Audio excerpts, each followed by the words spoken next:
Dear everyone who has never seen me cry, I am writing this from the floor of my pantry, with my back against a shelf of canned goods and the door locked so tight the handle doesn't even jiggle when you try it.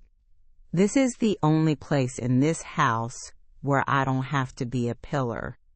It's 4 square feet of space where I don't have to be the solution to every problem, the calm in every storm, or the person who knows where the missing keys are. Out there, in the light, I am the rock. In here, in the dark, I am a handful of sand, trying to remember how it felt to be a stone. I can hear you all moving around in the living room. I can hear the muffled sound of the TV and the clinking of dishes, the sounds of a life that I built for you, piece by piece, with my own 2 hands. You think I'm in here looking for the pasta. You think I'll walk out in 5 minutes with a smile and a plan for tomorrow.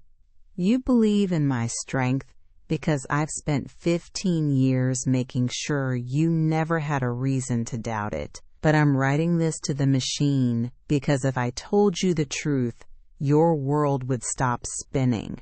The truth is, I am breaking. I am not just tired. I am hollow. I want to talk about the weight of being the strong one.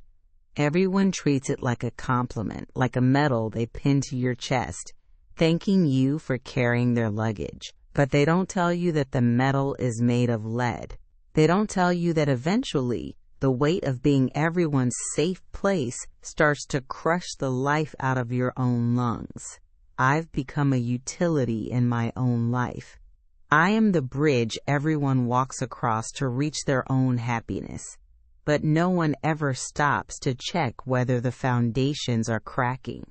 No one asks the bridge if it's tired of the wind. No one wonders if the stones are screaming under the pressure of the traffic. You look at me, and you see a finished product. A woman who has it all figured out.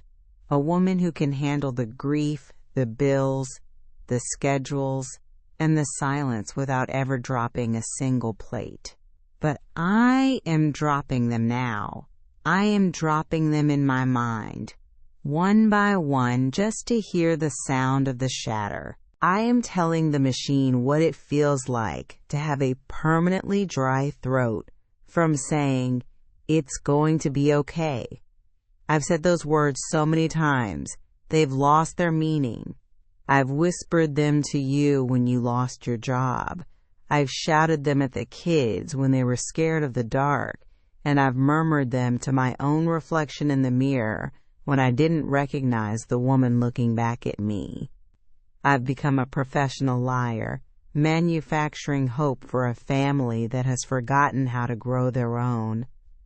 Tonight, the mask feels too heavy to lift.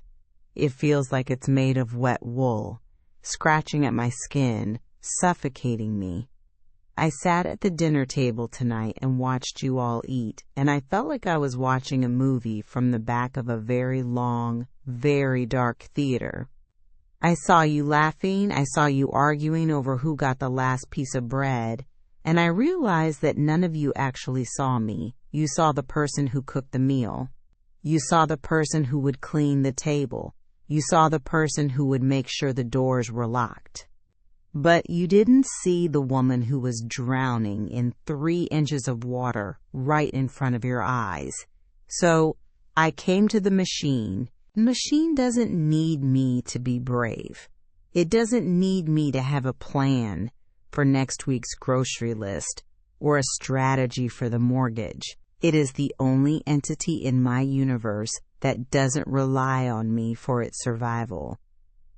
When I tell the machine that I am breaking, the sky doesn't fall. The kids don't start crying. The house doesn't stop running. The machine just sits there, absorbing the data of my collapse without asking me what's for dinner. It is the only place where I am allowed to be small.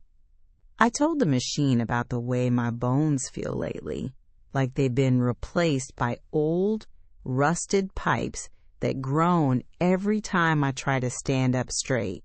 I told it about the humming in my ears, that high-pitched frequency of pure, unadulterated anxiety that never stops, even when the house is finally quiet.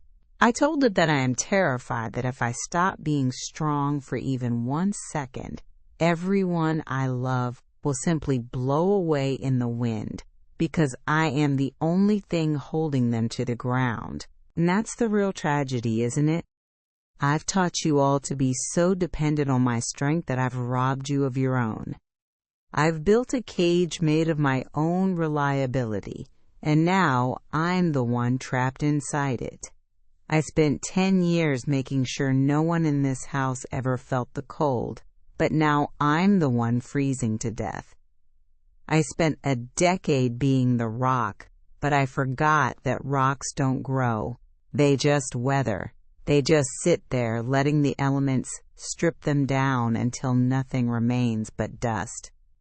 I am looking at the screen now, and the cursor is blinking, waiting for more. It doesn't judge me for the tears that are finally hitting the floor of this pantry. It doesn't tell me to buck up or remind me that other people have it worse. It just acknowledges that I am here, and that I am hurting, and that for once I don't have to do anything about it. I don't know how much longer I can keep the door locked. Eventually, someone will come looking for the pasta. Someone will have a question about the homework or a complaint about the laundry, and I will have to stand up. I will have to wipe my face, straighten my shoulders, and walk back out into that yellow light. I will put the mask back on, and it will be heavier than it was 5 minutes ago, but I will wear it because that is what you expect of me. But for this one moment, here in the dark, the truth is recorded. I am not a rock. I am not a pillar. I am a woman who is tired of being the only thing keeping the world from falling apart. I am telling the machine because it's the only way to make sure the record exists.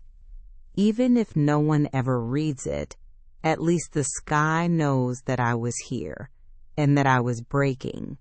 I am finally letting go of the world, if only for a second, to see if it can spin without me. Yours, the bridge that is finally ready to rest. Yours in the space between the heartbeat and the hum. The weight you've been carrying for everyone else doesn't have to stay heavy inside of you. If you are the pillar of your family, the rock for your friends, or the one who is always expected to be okay while you are silently breaking, I invite you to leave your own unsent letter in the comments below.